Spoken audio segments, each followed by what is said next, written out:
नमस्कार, मी प्राजक्ता तांडेल बुलेटिन मध्ये आपले सगळ्यांचं स्वागत। आणि बातमीपत्राच्या सुरुवातीलाच एक मोठी बातमी। कृषी मंत्री अब्दुल सत्तार यांच्यावर गायरान जमीन घोटाळ्याचे गंभीर आरोप करण्यात आलेले आहेत आणि वाशिमच्या घोडबाबूळ परिसरातील 37 एकर 19 गुंठे गायरान जमिनीचं सत्तार यांनी एका व्यक्तीला अनधिकृतरित्या वाटप केल्याचा आरोप आहे।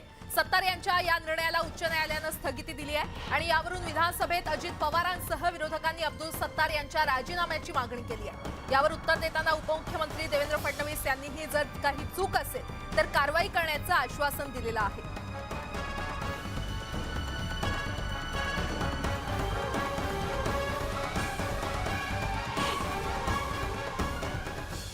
सिल्लोड महोत्सवासाठी कृषी विभागाला वेठीस धरलंय। मी अधिकाऱ्यांची नावं घेत नाही। अधिकारी म्हणले दादा आम्हाला कोट करू नका, परंतु आम्हाला न विचारता आमचे तिथं फोटो टाकलेले आहेत। आम्हाला त्याच्यामध्ये हे काही माहिती नाही। आम्हाला एवढं माहिती आहे सांस्कृतिक विभागाने काही कार्यक्रम बैल गाडीची म्हणजे स्पर्धा, बैल गाड्यांची स्पर्धा त्याच्याकरता पैसे काही दिलेले आहेत आणि काही कृषी विभागाने कृषी प्रदर्शनाकरता पैसे दिलेले आहेत। ह्या कार्यक्रमाकरता कुठल्याही प्रकारचे पैसे दिले नाहीत। अध्यक्ष महोदय, ही बाब अतिशय गंभीर आहे। तुम्ही कुठल्या हे प्रवेश पासचा रंग वेगवेगळा छापलेला आहे, त्याच्यामध्ये प्लॅटिनम, डायमंड, गोल्ड, सिल्वर, घोडबाबूळ जिल्हा आणि तालुका वाशिम येथील सरकारी गायरान जमीन गट नंबर 44 मधलं उपमुख्यमंत्री महोदय 37 एकर 19 गुंठे जमिनीचा हा घोटाळा। अध्यक्ष महोदय, हा घोटाळा किंमत जर काढली तर 150 कोटीचा आहे। अध्यक्ष महोदय, आपल्याला सगळ्यांना माहिती आहे, प्रशासनाला माहिती आहे की गायरान जमीन ही कुणाला देता येत नाही। सुप्रीम कोर्टाचा निकाल आहे आणि त्याचं आपण पालन सगळेजण करत आलोय। अध्यक्ष महोदय, असं असताना एक व्यक्ती योगेश खंडारे नावाची तिथं जिल्हा न्यायालयात त्यांनी मागणी केलेली होती। ती मागणी तिथल्या जिल्हा न्यायालयाने फेटाळली आणि जिल्हा न्यायालयाने ती मागणी फेटाळताना खंडारेचा या जमिनीवर कोणताही अधिकार नसताना तो ताबा मिळवण्याचा प्रयत्न करत होता आणि सरकारी जमीन आपली गायरानाची हडप करण्याचा त्याचा इरादा होता, असं निरीक्षण कोर्टाने नोंदवलं। अध्यक्ष महोदय, आम्ही कुणी नाही, कोर्टाने। अध्यक्ष महोदय, ही जमीन 37 एकर आहे, अक्षरशः वाशिमला लागून आहे। 150 कोटी रुपयाची त्याची किंमत आहे। याच्यामध्ये राज्यमंत्री महोदयांनी पदाचा पूर्णपणे दुरुपयोग केलेला आहे। सुप्रीम कोर्टाचा निर्णय, राज्य शासनाचा निर्णय, सर्व बाबी त्यांच्या समोर असताना एका व्यक्तीला ह्याच्यामध्ये फायदा मिळवून दिलेला आहे। त्यांचा हा पदाचा दुरुपयोग आहे। ही बाब अतिशय गंभीर अशी आहे। या प्रकरणाची जबाबदारी स्वीकारून त्यांनी आपल्या पदाचा तात्काळ राजीनामा दिला पाहिजे आणि त्यांनी राजीनामा नाही दिला। अध्यक्ष महोदय, ऐका ना साहेब, अध्यक्ष महोदय, राजीनामा नाही दिला दादा आपण मांडलं तर मुख्यमंत्री महोदय, नाही मुख्यमंत्री महोदय किंवा उपमुख्यमंत्री महोदयांनी चला पुढे घ्या, त्यांना चला मंडळातनं हकालपट्टी करावी। हे हायकोर्टाचे आदेश आहेत, मी ते आदेश तुम्हाला द्यायला तयार आहे। माझ्यांची हकालपट्टी करता येत नाही ना, त्याच्यामुळे मला असं वाटतं की आपण जो मुद्दा मांडला जरूर त्याची माहिती घेण्यात येईल आणि माहिती घेऊन त्याची वस्तुस्थिती जी आहे ती वस्तुस्थिती आपल्या समोर मांडू आणि सिल्लोड महोत्सवाच्या संदर्भात ज्या काही बातम्या आल्या त्याची गंभीर दखल ही शासन घेईल आणि या संदर्भात जर कुठेही असं चाललं असेल तर त्याच्यावर कडक कारवाई ही सरकार करेल। तर हा गायरान जमीन घोटाळा नेमका काय आहे, आपण यावर ग्राफिक्सच्या माध्यमातून नजर टाकूयात। वाशिम जिल्ह्यातील गायरान जमीन प्रकरण आहे। 37 एकर जमीन ताबा मिळावा म्हणून याचिका दाखल करण्यात आली होती। वाशिम शहराजवळच्या घोडबाबूळ गावातील ही जमीन आहे। संतोष पोफळे आणि श्याम देवळे यांनी याबाबतची याचिका दाखल केली होती। 22 डिसेंबर 2022 रोजी या याचिकेवर कोर्टाकडून स्थगिती देण्यात आली आणि 2011च्या नियमानुसार जमीन देणं बेकायदेशीर असल्याचं निरीक्षण नोंदवण्यात आलं। 150 कोटींची जमीन असल्याची माहिती आहे।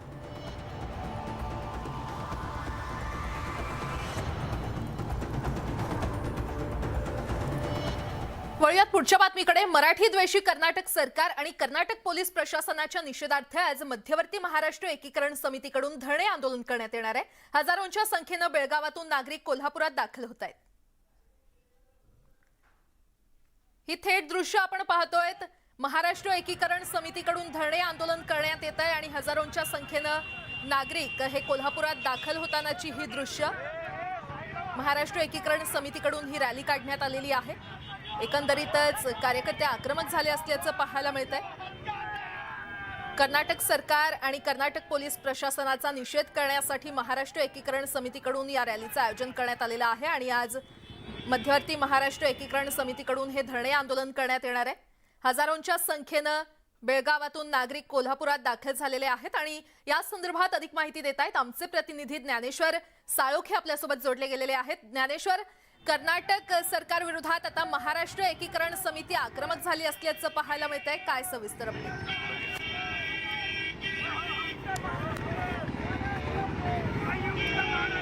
कर्नाटकातून हजारोंच्या संख्येनं सीमावासी आहेत ते कोल्हापूरमध्ये दाखल झालेले आहेत आणि कोल्हापूरमध्ये त्याचं जल्लोषी स्वागत आहे ते केलं जात आहे. भाजप आणि शिंदे गट या दोघांनीही या आंदोलनाला आहे तो पाठिंबा दिलेला आहे. पाहिलं तर सर्वपक्षीय ह्या आंदोलनाला आता पाठिंबा मिळताना पाहायला मिळतोय. खरं तर सीमा प्रश्नाच्या संदर्भात राजकारण कोणताही पक्ष करताना या ठिकाणी पाहायला मिळत नाही. हा प्रश्न सुटावा आणि सीमावासीयांना न्याय मिळावा अशा पद्धतीची अपेक्षा आणि भावना आहे ते सगळ्यांचीच असल्याचं पाहायला मिळते. कारण कोल्हापूरकर नेहमीच आहे तो या सीमावासीयांच्या पाठीमाशी उभा राहिलेला आहे. ज्यावेळी सीमावासीयांच्यावरती कानडी दडपशाही झाली त्यावेळी कोल्हापूरकर त्यांच्या पाठीशी उभे राहिलेत आणि आज त्याचंच प्रत्यंतर पुन्हा एकदा आपल्याला या ठिकाणी पाहायला मिळते. या ठिकाणी पाहायला गेलं तर हजारोंच्या संख्येने कोल्हापूरकर या आंदोलनामध्ये आहेत ते सहभागी झालेले. सीमावासी सुद्धा सकाळी 11 नंतर कोल्हापूरमध्ये दाखल झालं, त्यांचं जल्लोषी स्वागत केलं. आता सीमावासीय छत्रपती शिवाजी महाराज यांच्या पुतळ्याला अभिवादन करून दसरा चौकामध्ये आलेले आहेत आणि इथं छत्रपती शाहू महाराज यांच्या पुतळ्याला आहे ते या ठिकाणी अभिवादन केलं जाईल आणि त्यानंतर या खऱ्या अर्थानं आंदोलनाला सुरुवात होईल.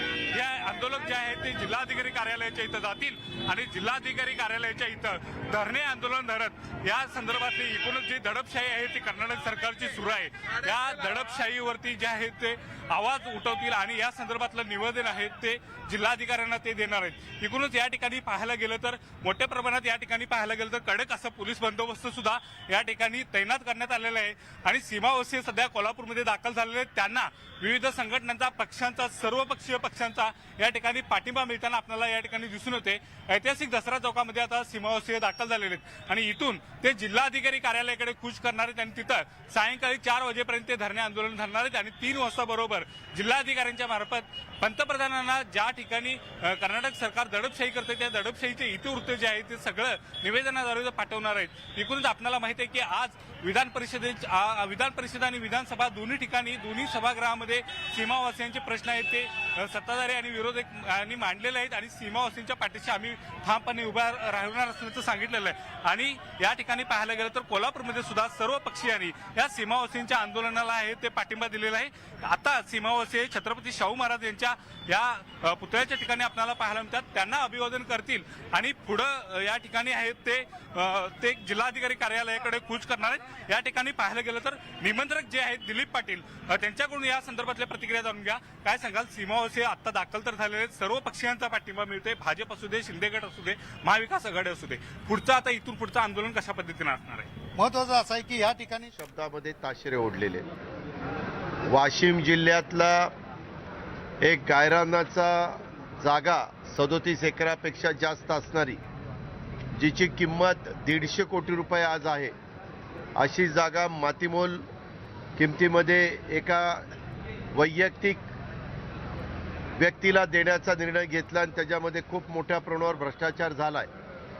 त्याचं कारण असं आहे की हे सगळा निर्णय घेत असताना जिल्हाधिकाऱ्यांनी कळवलेलं होतं, सुप्रीम कोर्टाने गायरान जागा कुणाला द्यायची ह्याच्याबद्दल आदेश दिलेले संपूर्ण देशाला आणि त्याच्यामध्ये इंडिव्हिज्युअल जागा गायरानाची कुणाला देता येत नाही. सार्वजनिक कामाकरता तुम्ही ती जागा सरकारच्या परवानगीनं देऊ शकता सार्वजनिक कामाला, परंतु ही जागा दिली आणि ते पूर्णपणे चुकीचं केलेलं आहे.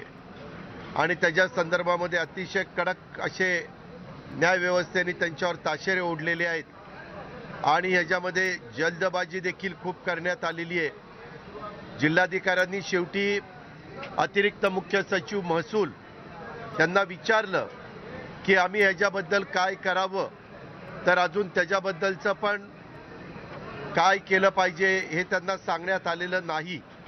आणि या सगळ्या घटना साधारण 17 जूनपासून आत्तापर्यंतच्या काळातले आहे आणि त्यालाच जोडून पाठीमागच्या सरकारने कृषी मंत्र्यांच्या विभागामध्ये कृषी प्रदर्शन भरवण्याच्या करता परवानगी दिलेली होती, त्याला बजेटमध्ये तरतूद केली होती. पण कृषी प्रदर्शनाच्या निमित्तानं काही सांस्कृतिक कार्यक्रम जवळपास 10 दिवसाच्या करता मला वाटतं सिल्लोड महोत्सव ह्या नावाखाली घेण्यात आलेला आहे आणि त्याच्यामध्ये मुख्यमंत्री, उपमुख्यमंत्री, अधिकारी अशा अनेकांचे फोटो टाकण्यात आलेले आहे. त्यामध्ये कुपन काढलेली आहे आणि कृषी विभागाला सांगितलेलं आहे की बाबा ही कुपन खपून द्या. 10 पेक्षा जास्त तालुके असणारे जे जिल्हे आहेत त्यांना टार्गेट वेगळं दिलं आहे आणि 10 पेक्षा कमी तालुके असणारे जे जिल्हे आहेत त्यांना वेगळं टार्गेट दिलेलं आहे. त्याच्यामध्ये जे कुपन आहेत त्याच्यात प्लॅटिनम, गोल्ड, नंतर सिल्वर असे वेगवेगळ्या प्रकारच्या कॅटेगरी त्याच्यात टाकलेल्या आहेत आणि कृषीच्या जी दुकानं आहेत त्यांना पण मला काही आमदारांनी सांगितलं की 5,000 रुपये प्रत्येक दुकानाकडनं मागण्यात आलेले आहेत आणि सगळं बेकायदेशीर आहे, असं करता येत नाही.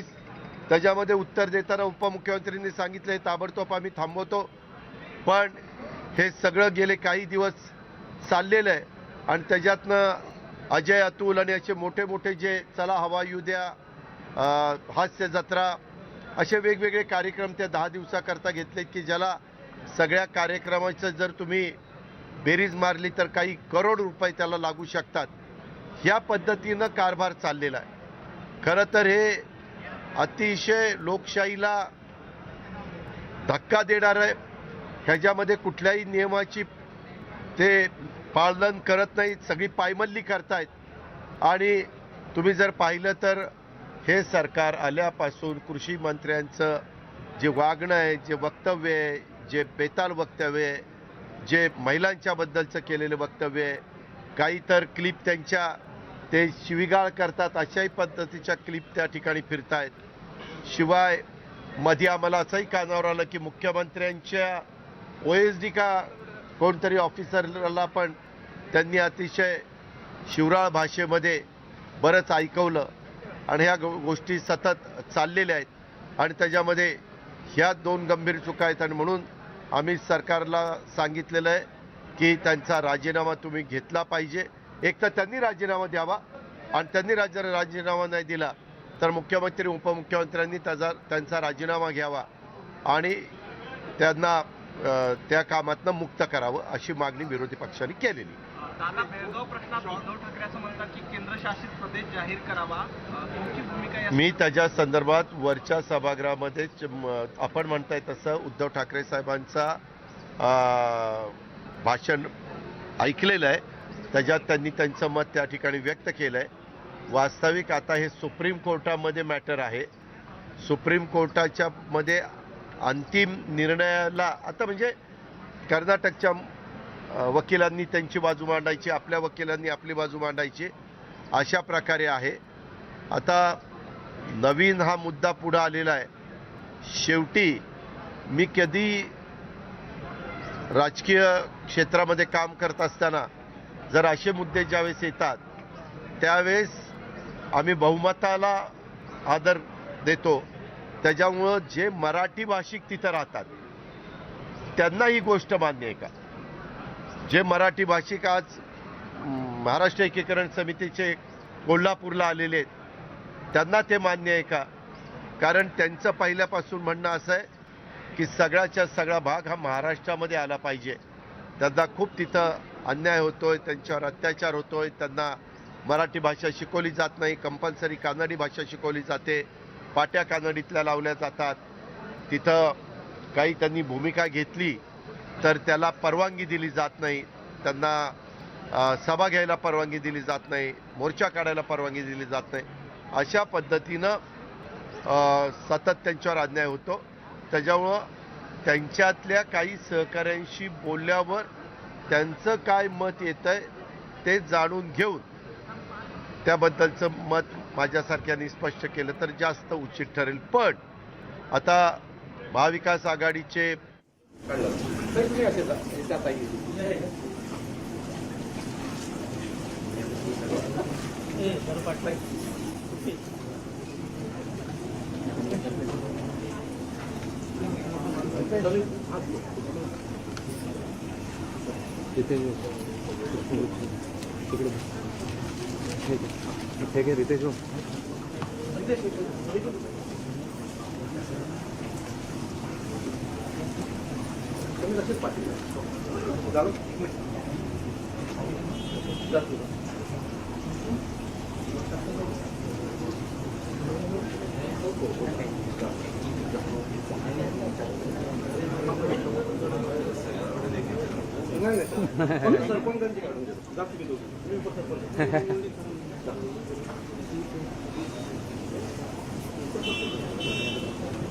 मनसे अध्यक्ष राज ठाकरे हे नागपूर दौऱ्यावर आहेत आणि ते सध्या सगळ्या सरपंचांची भेट घेत असल्याचं आपल्याला पाहायला मिळतंय.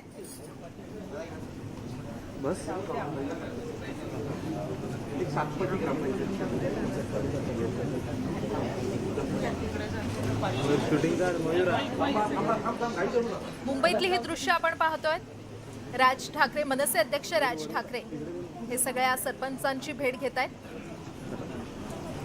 नवनियुक्त सरपंच आज राज ठाकरे यांच्या भेटीसाठी दाखल झालेले आहेत.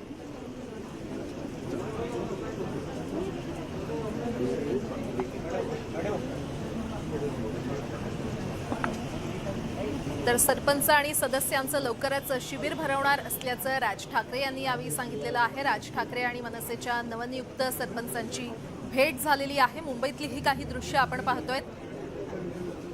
सरपंच आणि सदस्यांचं लवकरच शिबिर भरवणार असल्याचं यावेळी राज ठाकरे यांनी म्हटलेलं आहे. सगळ्याच नवनियुक्त सरपंचांनी आज राज ठाकरे यांची भेट घेतलेली आहे. मुंबईतली ही थेट दृश्य आपण पाहतोय.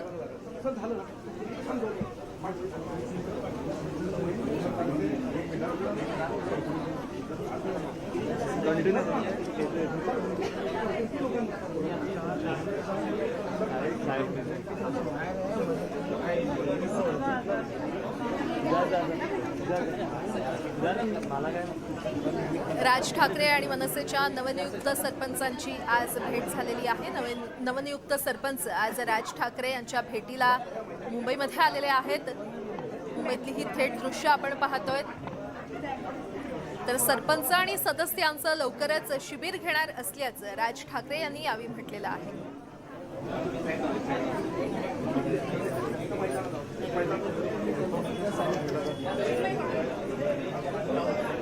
राज्यातील मनसेच्या विजयी सरपंचांचं अभिनंदन देखील राज ठाकरे यांच्याकडून करण्यात आलेलं आहे. सरपंच आणि सदस्यांचं लवकरच शिबिर भरवणार असल्याचं राज ठाकरे यांनी म्हटलंय. राज ठाकरे आणि मनसेच्या नवनियुक्त सरपंचांची ही भेट आपण पाहतोय.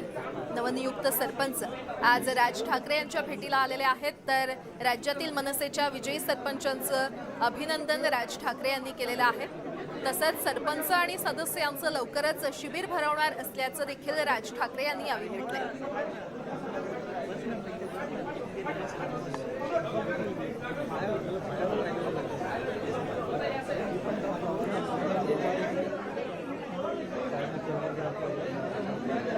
कारण असेल माहिती नाही, तेव्हाही गर्दी खूप असायची, पण निदान स्वच्छता आणि टापटीपणा निषेध होता. आम्ही राहत होतो तिथं, आम्हाला काय वाटलं नाही कधी काही अडचण. सर, एक शेवटचा प्रश्न. आदेश बांदेकरांवरती सिद्धिविनायक मंदिराच्या प्रकरणासंदर्भात मनसेकडनं विविध आरोप लावले जातात. आदेश बांदेकर यांनी सिद्धिविनायक मंदिरामध्ये अनेक अफरातफर केलेली आहेत, घोटाळे केले, तसा आरोप मनसेकडनं केला जातो. याच्याकडे कसं पाहता? मला वाटतं आदेश बांदेकर समर्थ आहेत त्या उत्तरं द्यायला. त्यांनी उत्तरही दिलेलं आहे. त्या विश्वस्त मंडळाला त्याला एक चौकट आहे, त्या चौकटीच्या बाहेर जाऊन काहीच करता येत नाही तिथं. त्यामुळे तिथं जाऊन मंदिराचं निदान मंदिराच्या ठिकाणी तरी आपण असं काही वागतो असं मला वाटत नाही.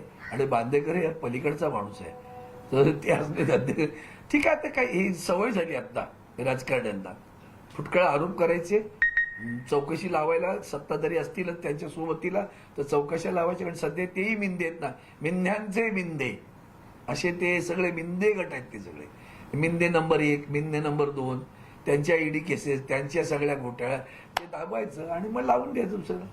आता एक चांगलं झालं तुमच्याकडलं, एक चांगलं घडतं की निदान सर्वसामान्य माणूस आता सतर्क झाला, हुशार झाला, त्याला कळायला लागलं. त्याला याच्यातनं कोण खरं कोण खोटं आपापर भेदभाव कळायला लागले. हे बरं झालं. निदान लोकांना आता तेही कळेल सत्य काय आहे. आणि सत्य परेशान हो सकता है लेकिन पराजित कभी नहीं होता. थँक्यू. धन्यवाद. तर आत्ताच्या क्षणाची अतिशय मोठी बातमी आपण पाहतोय. मराठी द्वेषी कर्नाटक सरकार आणि कर्नाटक पोलीस प्रशासनाच्या निषेधार्थ आज मध्यवर्ती महाराष्ट्र एकीकरण समितीकडून धरणे आंदोलन करण्यात येणार आहे. हजारोंच्या संख्येनं बेळगावातून नागरिक हे कोल्हापुरात दाखल झालेले आहेत. कोल्हापुरातली ही थेट दृश्य आपण पाहतोय. जिल्हाधिकारी कार्यालयासमोर हे धरणे आंदोलन करून जिल्हाधिकाऱ्यांमार्फत पंतप्रधानांना यावेळी निवेदन देण्यात येणार आहे. महाराष्ट्र एकीकरण समिती एकंदरीतच आक्रमक झाली असल्याचं आपल्याला पाहायला मिळतंय. आणि या संदर्भात अधिक माहिती देत आहेत आमचे प्रतिनिधी ज्ञानेश्वर साळोखे आपल्यासोबत जोडले गेलेले आहेत. ज्ञानेश्वर, महाराष्ट्र एकीकरण समिती कर्नाटक सरकार विरोधात आक्रमक झालेली आहे. हजारो कार्यकर्ते कोल्हापुरात दाखल झालेले आहेत. नेमकं या आंदोलनाचं पुढचं स्वरूप कसं असणार आहे? या रॅलीला सुरुवात झालेली आणि हा सगळा मोर्चा आहे तो जिल्हाधिकारी कार्यालयापर्यंत जाणार आहे. या ठिकाणी पाहायला गेलं तर मोठ्या प्रमाणात हजारोंच्या संख्येनं सीमावासी आणि कोल्हापूरकर या आंदोलनामध्ये सहभागी झालेले आहेत. खरं तर सीमावासीय आपला हक्क आणि न्याय मागण्यासाठी कोल्हापूरमध्ये आलेले आहेत आणि जिल्हाधिकारी कार्यालयासमोर ते धरणे आंदोलन करणार आहेत. माजी महापौर सरिता पाटील आहेत. काय सांगाल, आज कोल्हापूरमध्ये तुम्ही हक्क मागायला आलाय? कर्नाटक सरकारची नेहमीच दडपशाही पाहायला मिळते. कर्नाटक सरकारने त्या ठिकाणी सीमा प्रश्नाच्या विरोधात ठराव मांडलेला आहे. महाराष्ट्र सरकारचंही अधिवेशन चालू आहे नागपूरमध्ये. आमच्या सहनशक्तीचा अंत पाहू नका.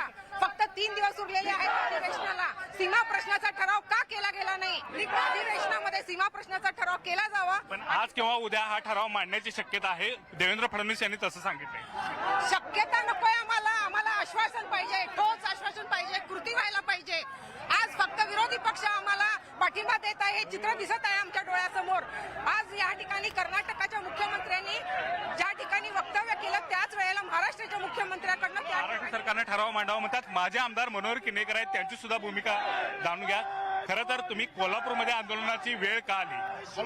कर्नाटकमध्ये दडपशाही वाढली. आमचा महामेळावा अचानकपणे 144 कलम पुकारून रद्द केला, आम्हाला अटक केली. त्यामुळे कर्नाटकामध्ये आमचं आंदोलन कायम दडपून टाकणार. त्याच्यासाठी महाराष्ट्रामध्ये जागृती निर्माण व्हावी आणि महाराष्ट्रानं कृतीनं आपल्या पाठीशी आहोत हे दाखवावं, याच्यासाठी आम्ही हा धरणे कार्यक्रम कोल्हापूरमध्ये घेतलेला आहे. पण हा सगळा परिसर केंद्रशासित करावा अशा पद्धतीची मागणी आहे ते उद्धव ठाकरे यांनी केली आहे. सुप्रीम कोर्टामध्ये ज्यावेळेला दावा दाखल केला त्यावेळेला दोन्ही अर्ज गाठले होते. एक दावा निकालात काढावा आणि दुसरा केंद्रशासित करावा. परंतु त्यावेळेच्या न्यायालयानं आम्ही मुख्य दावा प्रथम सुनावणीला घेतो, त्यामुळे तुम्ही हा केंद्रशासितचा मुद्दा मागे घेणार का फेटाळू असं म्हटल्यानंतर आमच्या वकिलांनी तो मागे घेतलेला आहे. आज उद्धव ठाकरे साहेबांनी केंद्राच्या एकंदरीत या वकिलांच्या बरोबर चर्चा करून त्याप्रमाणे निर्णय घेतला तर जास्त बरं होईल. आणि इथली जी उच्चाधिकार समिती आहे ती कुठलाही निर्णय घेतला तर तो आम्हाला मान्य राहील. उच्चाधिकार समितीमध्ये याबद्दल चर्चा व्हावी अशी आमची अपेक्षा आहे. एकूणच आज तुम्ही जिल्हाधिकाऱ्यांच्या मार्फत पंतप्रधानांना निवेदन देणार आहे. ते निवेदन काय असणार आहे, काय मागणी असणार? या निवेदनामध्ये जिल्हाधिकाऱ्यांमार्फत पंतप्रधानांना पाठवणाऱ्या निवेदनामध्ये कर्नाटकमध्ये कसे अत्याचार होतात, घटनात्मक अधिकार कसे डावलले जातात, कानडीची सक्ती करून मराठी भाषा मराठी संस्कृती संपवण्याचा हा कट कसा केलेला आहे, हे सर्व परत 2004ला दावा दाखल केल्यानंतर बेळगावचं बेळगावी करण्यात आलं. बेळगावला अधिवेशन घ्यायची सुरुवात केली, बेळगावला विधानसौध बांधले.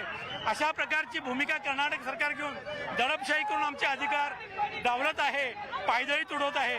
हे सर्व प्रकार आम्ही पंतप्रधानांच्या आणि गृहमंत्र्यांच्या नजरेला आणणार आहोत. खरं तर कोल्हापूरकर नेहमीच तुमच्या पाठीशी राहिलेले, आज मात्र सर्वपक्षीय रस्त्यावरती उतरल्याचं पाहायला मिळत आहे. तुम्हाला पाठिंबा मिळताना पाहायला मिळतोय. नाही, आम्ही सर्व पक्षीयांना आव्हान केलं होतं, त्याप्रमाणे सर्व पक्षीयांनी कोल्हापूरवासियांनी आम्हाला पाठिंबा दिलेला आहे. कोल्हापूरकर गेले 26 मध्ये बसलेलो ह्याचं कारण एकच आहे की आम्हाला बोलायला दिलं जात नाही. आज महत्वाचा एक घोटाळा स्वतः विरोधी पक्ष नेते साहेबांनी आमच्या हाऊसमध्ये मांडला. त्या घोटाळ्या पुढे काही उत्तर मिळालेलं नाही सरकारकडून. खरं तर त्यांची हकालपट्टी करणं गरजेचं आहे, पदमुक्त करणं गरजेचं आहे या कृषी मंत्र्यांना. जे कृषी मंत्री या राज्याच्या शेतकऱ्यांचं ऐकत नाही, जे कृषी मंत्री महिला खासदारांना महिलांना शिवे देतात पण पश्चाताप होत नाही, माफी मागत नाहीत, आणि जे कृषी मंत्री मग टीईटीचा घोटाळा ज्याच्यात चौकशी सुरू असेल किंवा आज जे घोटाळ्याचे कागदपत्र दाखवले त्याच्यात कोर्टाने देखील ताशाने मारून घोटाळा आहे स्पष्ट आपल्या समोर आलेला आहे, त्यांना पदमुक्त करणं पाहिजे. कारण एकंदर जर आपण बघितलं तर कर्नाटकावर बोलायला ह्या सरकारची हिंमत नाही. राज्यपालांना हटवण्यासाठी सरकार काही तसं वाटत नाही, राज्यपालांना वाचवतात ज्यांनी सतत महाराष्ट्राचा अपमान केलेला आहे. आणि तसंच आज आपण बघतोय की कृषी मंत्र्यांना वाचवण्याचा प्रयत्न.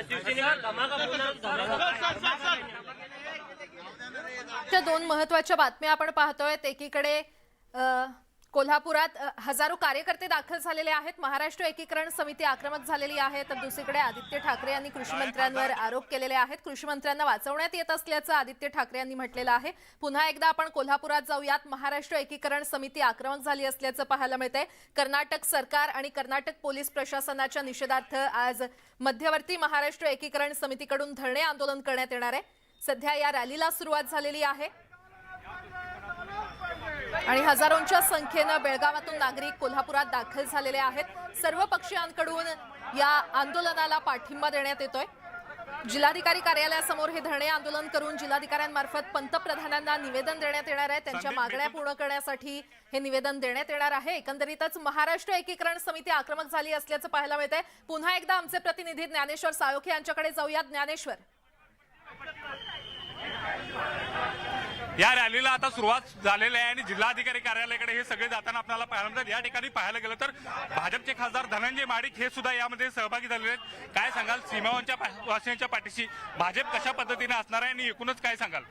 आज कर्नाटकातील आमचे सीमा बांधव कोल्हापूरमध्ये आलेले आहेत.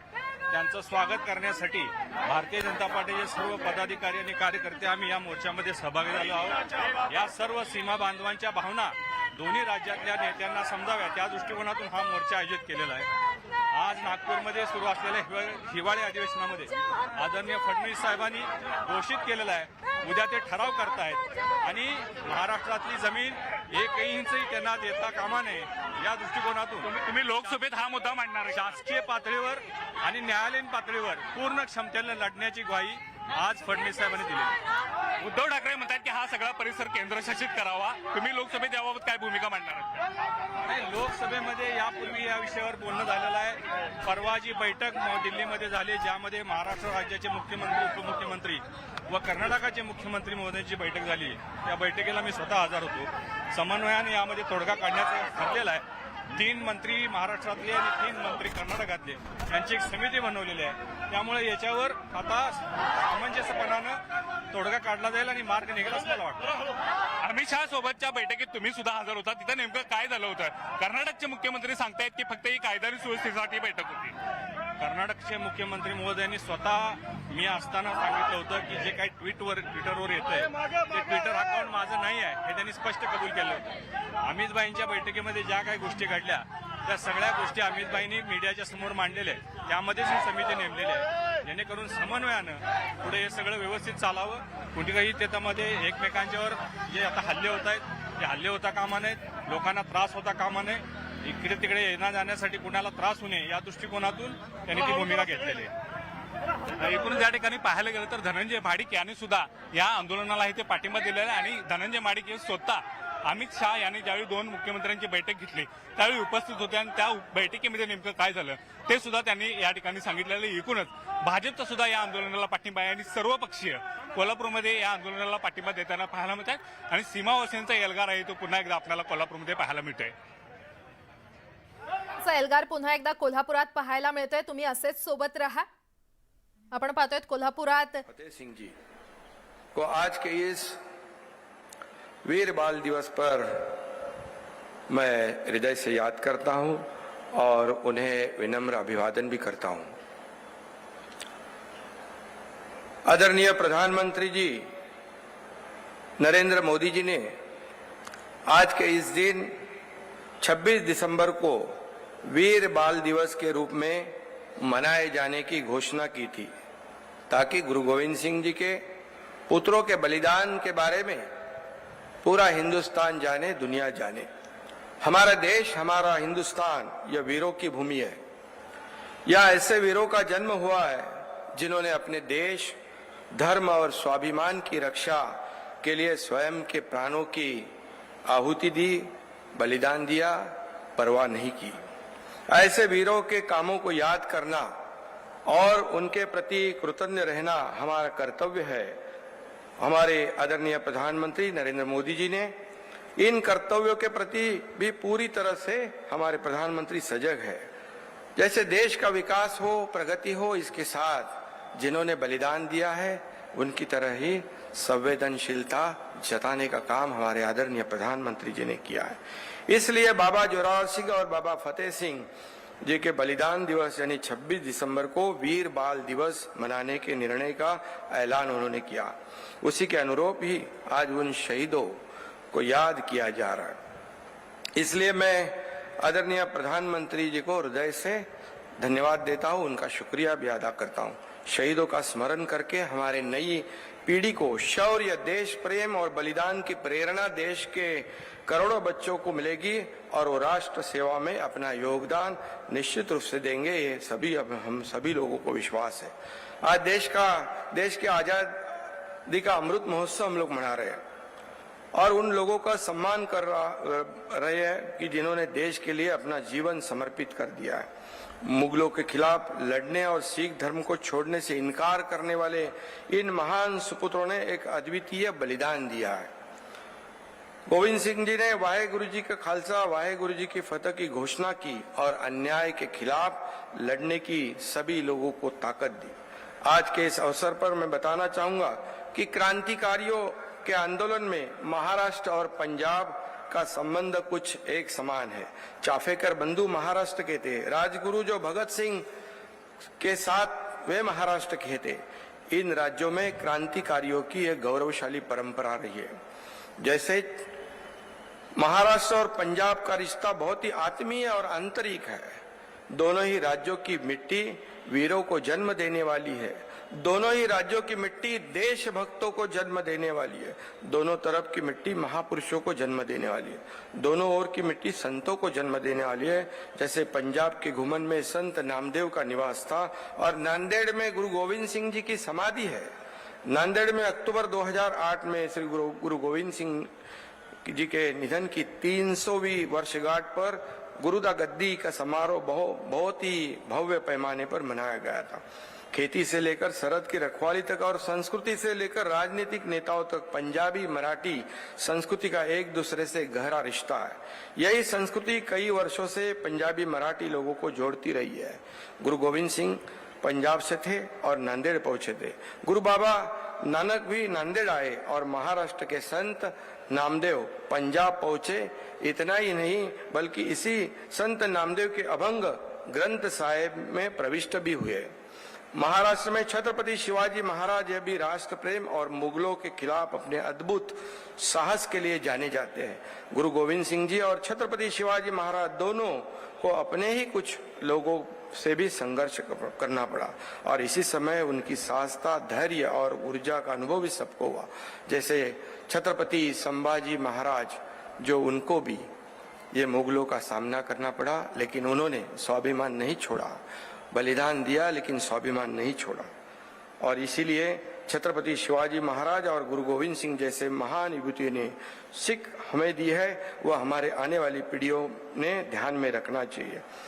जब 1984 में भी मुंबई और महाराष्ट्र में हिंदू हृदय सम्राट बाला साहब ठाकरे जी ने पूरे सिख समुदाय के माँ बहनों की रक्षा की थी, यह भी मुझे याद है।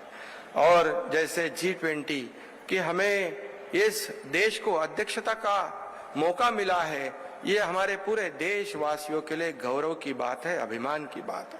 मैं आदरणीय प्रधानमंत्री जी को धन्यवाद दूंगा कि उनकी जो नेतृत्व उनका है, इस हमारे देश को इतनी ऊंचाई पर उन्होंने ले गए हैं। इसीलिए पूरे विश्व में हमारे भारत को G20 का नेतृत्व करने का सौभाग्य मिला है और महाराष्ट्र को भी उन्होंने मौका दिया, इसलिए मैं उनका आभारी हूं।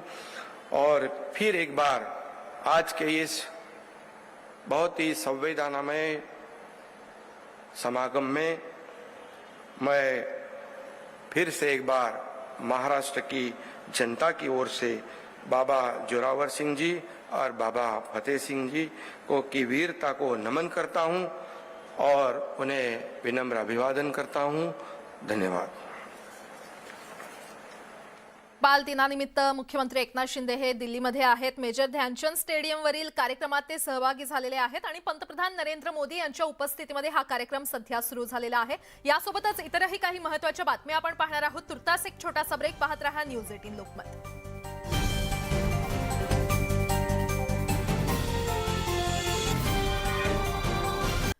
ब्रेक नंतर आपलं पुन्हा एकदा स्वागत। वळूयात पुढच्या बातमीकडे। मराठी द्वेषी कर्नाटक सरकार आणि कर्नाटक पोलीस प्रशासनाच्या निषेधार्थ आज मध्यवर्ती महाराष्ट्र एकीकरण समितीकडून धरणे आंदोलन करण्यात येणार आहे। हजारोंच्या संख्येने बेळगावातून नागरिक हे कोल्हापुरात दाखल झालेले आहेत। जिल्हाधिकारी कार्यालयासमोर धरणे आंदोलन करून जिल्हाधिकाऱ्यांमार्फत पंतप्रधानांना निवेदन देण्यात येणार आहे। तर सीमावासियांचे कोगनोळी टोल नाका इथे जोरदार स्वागत करण्यात आलं असून या आंदोलनामध्ये सर्वपक्षीय लोक हे सहभागी होणार आहेत आणि आंदोलनाच्या पार्श्वभूमीवर शहरात कडक बंदोबस्त तैनात करण्यात आलाय। अधिक माहिती देत आहेत आमचे प्रतिनिधी ज्ञानेश्वर साळोखे आपल्यासोबत जोडले गेलेले आहेत। ज्ञानेश्वर, या रॅलीला सुरुवात झालेली आहे। महाराष्ट्र एकीकरण समिती आक्रमक झालेली आहे। सर्व पक्षीयांनी या रॅलीला पाठिंबा दिलाय। कसं स्वरूप आहे, काय सद्यस्थिती? प्राजक्ता, सगळे सीमावासी आता कोल्हापूरच्या जिल्हाधिकारी कार्यालयासमोर दाखल झालेले आहेत। मोठ्या प्रमाणात स्वागत आहे ते कोल्हापूरकरांनी त्यांचं केलं आणि आता खऱ्या अर्थानं या आंदोलनाला आहे ते सुरुवात होणार आहे। सर्व पक्षीय कोल्हापूरकरांनी किंवा कोल्हापुरातल्या सगळ्या पक्षांनी या लोकांना पाठिंबा दिलेला आहे। हजारोंच्या संख्येनं कोल्हापूरकर सुद्धा या आंदोलनामध्ये दाखल झाले आहेत। सीमावासी आपल्या सोबत आहेत, काय सांगाल? एकूणच आज तुम्ही कोल्हापूरमध्ये दाखल झाला, एक विश्वास वाटते कोल्हापूर किंवा महाराष्ट्र तुमच्या पाठीशी उभा राहील, हा प्रश्न सोडवेल? आज बघितल्यानंतर महाराष्ट्रामधील सर्व राजकीय पक्षाचे सर्व लीडर असतील किंवा राजकीय पक्षाचे लोक असतील, हे आज सीमावासियांच्या पाठीशी उभा राहिलेत असं जाणून येतं। खरं म्हटलं तर आपण 66 वर्ष ज्या कष्टा खातोय की आपण आपल्या भागामध्ये आपल्या भाषेच्या राज्यामध्ये आपण येण्यासाठी आमच्या आईवडिलांपासून आमच्या आजीपासून ते आतापर्यंत आपण जो हा एक लढा उभा केलेला आहे, त्या लढ्याला आता कुठेतरी एक स्वरूप आलेलं आहे असं वाटतं मला। आज सुद्धा पाहायला गेलं तर महाराष्ट्राच्या दोन्ही सभागृहामध्ये सुद्धा हा विषय आला। उद्धव ठाकरे म्हणतात की हा सगळा परिसर आहे ते केंद्रशासित करा। दुसऱ्या बाजूला देवेंद्र फडणवीस म्हणतायत की या कर्नाटक सरकारच्या दडपशाहीच्या विरोधातला ठराव आम्ही विधानसभेत आणतो। एकूणच काय वाटते, महाराष्ट्र अशा पद्धतीनं उभा राहील वाटते, काय विश्वास वाटतो? नाही, मला असं वाटतं की जे राजकीय पक्ष असतील, महाराष्ट्रामधले जे राजकीय पक्ष असतील, या राजकीय पक्षांनी आपला स्वतःचा स्वार्थ न बघता, आपण स्वतःमध्ये न भांडता बेळगाव वासियांच्या पाठीशी म्हणजे सीमा भागातल्या सर्व मराठा भाषिकांच्या पाठीशी त्यांनी उभारणं त्यांचं आद्य कर्तव्य आहे आणि हे त्यांनी करावं। खरं म्हटलं तर केंद्रशासित व्हावं अशी मागणी माननीय उद्धव। आंदोलनासाठी बेळगावातल्या कुठल्या भागातून लोक आलेले आहेत आणि कशा पद्धतीने तुम्ही इथपर्यंत पोहोचला? दडपशाहीचा सामना करावा लागला? नाही, दडपशाहीचा म्हणताना की महाराष्ट्रामधील पोलीस प्रशासनानं कर्नाटकामधील पोलीस प्रशासनाला सांगितलं, असं म्हणतात की तिकडं गाड्या थांबवा आणि त्यांना इथं सोडू नका, असं त्यांनी सांगितलं होतं, असं आमच्या कानावरती आलं। परंतु कोणीही आम्हाला दडपशाही कोणीही केलेली नाही आहे। आता येताना कोणीही दडपशाही वगैरे केलेली नाही आहे। त्यापेक्षा आणि टोल नाका पण तिथं टोल पण बंद करून आम्हाला या कोल्हापूरच्या आंदोलनानंतर न्याय मिळेल अपेक्षा आहे? हा, अपेक्षा जरूर, अपेक्षानेच आपण एवढे दिवस जगत आलोय, एवढा त्रास सहन करत आलोय, हे अपेक्षेच्या माध्यमातूनच करत आलोय। नक्कीच या ठिकाणी पाहायला गेलं तर कोल्हापूरच्या या आंदोलनानंतर न्यायाची अपेक्षा आहे ते सर्वांना आहे आणि महाराष्ट्राकडे हे हक्कानं आता न्याय मागायला आल्याचं आपल्याला पाहायला मिळते आणि आता या धरणे आंदोलनाला आहे ती सुरुवात झालेली आहे। धरणे आंदोलनाला सुरुवात झालेली आहे। सर्व पक्षीयांनी या आंदोलनाला पाठिंबा दिलेला आहे, त्यामुळे हजारो लाखो कार्यकर्ते इथे दाखल झालेत। त्यामुळे या सगळ्यामध्ये आता पोलिसांनी नेमकी काय भूमिका घेतली आहे?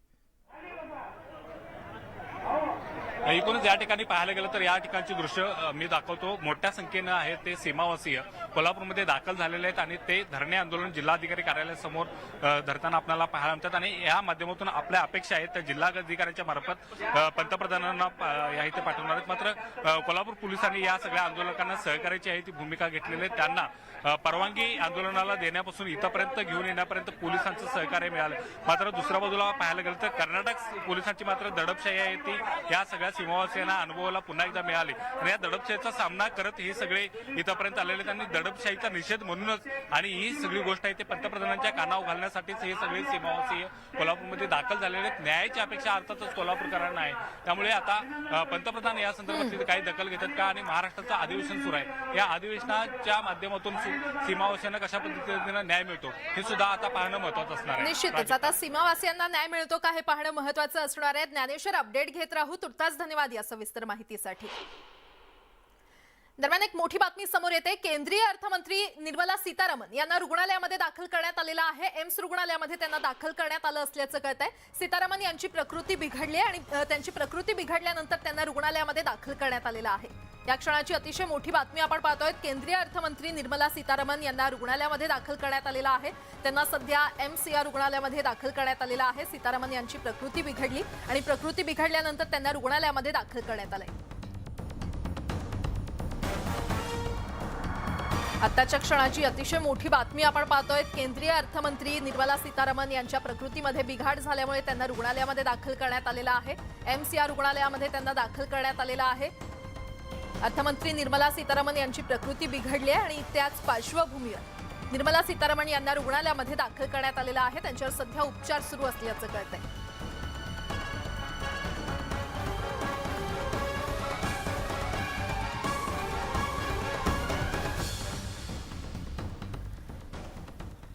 वळूयात पुढच्या बातमीकडे. धर्मासाठी खून करण्यात काहीही वाईट नाही. आपले सर्व देवी देवता हिंसक मारामाऱ्या करणारे आहेत आणि उद्देश धर्मासाठी आणि देशासाठी असेल तर खून करण्यात काही वाईट नाही असं वादग्रस्त वक्तव्य कालीचरण महाराज यांनी अमरावतीमध्ये केलेलं आहे. त्याचबरोबर येत्या 10 वर्षात देशात मुस्लिमांचा पंतप्रधान होईल असंही विधान कालीचरण महाराज यांनी केलंय. आपल्या महिला मतदानाला जात नाही त्यामुळे येणाऱ्या काळात तुम्ही मुस्लिम महिला व्हाल. सर्व हिंदू महिलांना बुरख्यात राहावं लागेल असं देखील ते म्हणालेले आहेत. विश्व हिंदू परिषद आणि बजरंग दलाच्या वतीनं अमरावतीच्या नांदगाव पेठ इथे शौर्य यात्रेच्या कार्यक्रम प्रसंगी कालीचरण महाराज बोलत होते. पुन्हा एकदा त्यांनी वादग्रस्त वक्तव्य केलेलं आहे.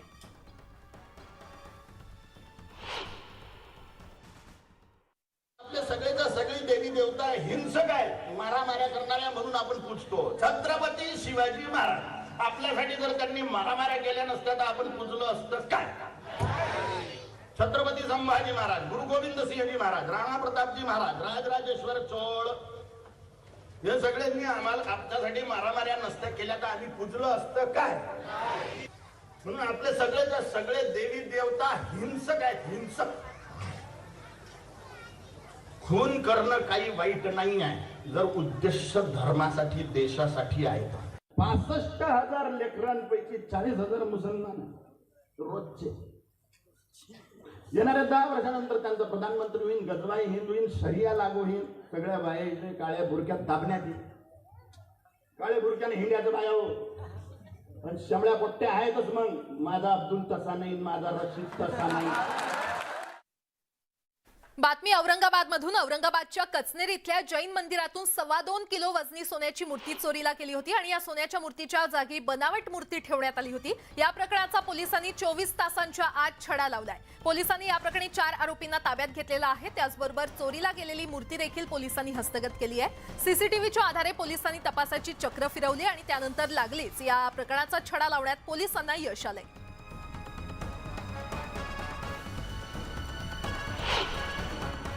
वेगवेगळे टीम्स तयार केले होते, 4 तपास पथक तयार केले होते आणि सर्व आपापल्या अँगलने आम्ही तपास करत होतो. या 4 पथकाव्यतिरिक्त आमचे सायबर पोलीस स्टेशन असो किंवा इतर जे काही आमची यंत्रणा आहे ते सर्व कार्यरत होती आणि हेच तपास करत असताना आम्हाला खात्रीशीर माहिती भेटली की MP मध्ये 2 आरोपी आहे आणि त्यांचा शोध घेतला. त्यांना अटक केलेला आहे आणि त्यांच्याकडून टोटल 1709 ग्राम असा सोना जप्त केला आहे, 70,000 कॅश जप्त केला आहे आणि 2 mobile phone, electric weighing machine आणि जे काही औजार वगैरे वापरले होते, ज्यावरून त्यांनी ओरिजिनल मूर्तीला कट केला आणि त्याचा काही भाग विकला. ते सर्व औजार वगैरे असा सर्व मुद्देमाल आम्ही टोटल जप्त केला आहे. आणि आता औरंगाबाद मधूनच आणखीन एक मोठी बातमी समोर येते. चोरीच्या 36 मोटारसायकलसह तब्बल 22 लाखांचा मुद्देमाल पोलिसांनी जप्त केलाय. चोरट्यांनी स्वतःच्या शेतात या चोरीच्या मोटारसायकल लपवून ठेवल्या होत्या. या प्रकरणात 2 मोटारसायकल चोरट्यांना गुन्हे शाखेनं ताब्यात घेतलंय.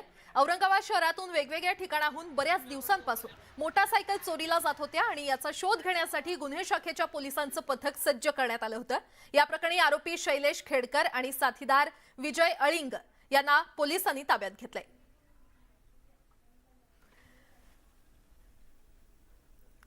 कोरोनाच्या पार्श्वभूमीवर श्री क्षेत्र भीमाशंकरमध्ये आजपासून मास्क सक्ती लागू करण्यात आलेली आहे. पुजारी, गुरव, देवस्थान कर्मचारी आणि भाविकांना मास्क सक्ती करण्यात आलेली आहे. 12 ज्योतिर्लिंगांपैकी एक असलेल्या भीमाशंकर इथे देशभरातून असंख्य भाविक आणि पर्यटक दाखल होतात. भीमाशंकरचा संपूर्ण परिसर हा अभयारण्य परिसर असल्यानं या ठिकाणी पर्यटकांची मोठी गर्दी पाहायला मिळते. त्यामुळे कोरोनाचा प्रादुर्भाव रोखण्यासाठी आजपासून मास्क सक्ती करण्यात आलेली आहे. आणि या संदर्भात अधिक माहिती देत आहेत आमचे प्रतिनिधी रायचंद शिंदे आपल्यासोबत जोडले गेलेले आहेत. रायचंद, आता भाविकांना देखील मास्क सक्ती करण्यात आलेली आहे. नक्कीच आपल्याला माहिती आहे जगभरामध्ये पुन्हा एकदा कोरोनाची भीती वर्तवली जात आहे आणि त्याच अनुषंगाने भारतात सुद्धा आता सुरुवातीला सर्वात महत्वाचं म्हणजे जी काही मोठी मंदिरं आहेत या मंदिरांमध्ये आता काळजी घेण्यात येत आहे.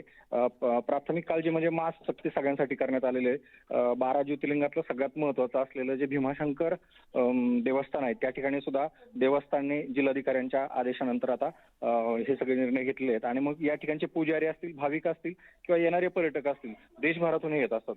तर या सर्व पर्यटकांना आणि भाविकांना प्राथमिक याच्यामध्ये मास्कची सक्ती करण्यात आलेली आहे. बर रायचंद, धन्यवाद या सविस्तर माहितीसाठी. मुंबईतील झोपडपट्टी पुनर्विकासाचं काम करणाऱ्या बिल्डरांवर कठोर कारवाई करण्याचा निर्णय SRAनं घेतलेला आहे. घरं रिकामी करून देखील प्रकल्प वेळेत पूर्ण न करणाऱ्या आणि झोपडपट्टी वासियांना भाडे न देणाऱ्या बिल्डरांवर कडक कारवाई सुरू करण्यात येणार आहे. SRAनं सुरुवातीला सुमारे 150 बांधकाम व्यावसायिकांवर कारवाई करण्याचा निर्णय घेतलाय आणि या बिल्डर्सने जवळपास 700 कोटी रुपये भाडे थकवल्याची माहिती समोर आली आहे. SRAच्या नोटीसनंतर अवघ्या 15 ते 20 बिल्डर्सनीच भाडेकरूंना पैसे दिले असून इतरांकडून सातत्यानं टाळाटाळ करण्यात येत असल्याचं समोर आलंय. तर बिल्डर्सच्या या आडमुठ्या धोरणामुळे तब्बल 50,000 कुटुंबांना फटका बसलाय आणि सुमारे 150 बांधकाम व्यावसायिकांनी झोपडपट्टी वासियांना भाडं दिलेलं नाहीये. त्यामुळे झोपडपट्टी धारकांची घरं पडल्यानंतर त्यांच्या अडचणी वाढल्यात. SRA प्राधिकरणानं आपल्या वेबसाईटवर भाडे चुकवणाऱ्या बिल्डरांची यादी टाकली आहे आणि या यादीमध्ये अनेक नामांकित बांधकाम व्यावसायिकांचा देखील समावेश आहे.